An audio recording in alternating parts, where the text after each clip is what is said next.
Richland County Sheriff says the number of homicides went down last year in the county, but that kind of violent crime is still happening far too much. The sheriff releasing crime data from 2023 today. Our Joey Matei dug into those numbers. He's in the studio now. What'd you find out when you took a closer look at some of this stuff? Hey, Brian, this past year, Richland County deputies were able to accomplish something pretty impressive. Now, they solved 100% of the county's homicides last year, but the crime is still happening more than they'd like to see.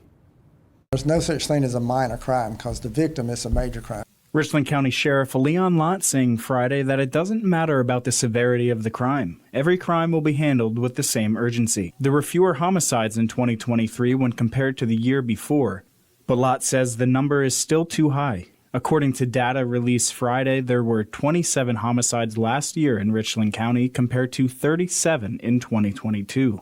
We had 31 people that we arrested because we solved every murder that we had.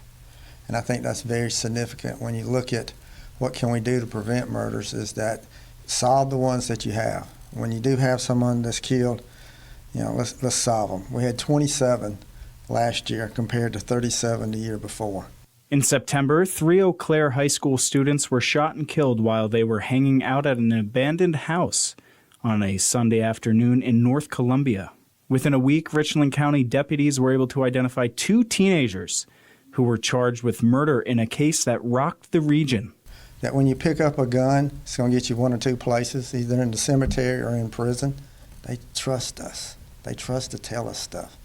They don't want crime in their neighborhoods. They don't want crime in their schools. They don't want crime in this community at all. Lott credits the decrease to having more deputies on the streets and advances in technology.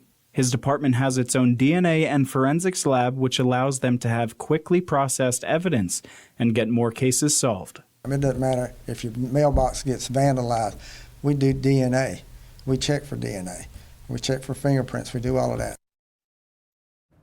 Besides major crime being down, property theft also went down in 2023, but according to officials, the theft of Kias and Hyundai vehicles has gone up because they say social media groups have figured out different ways to steal those types of vehicles.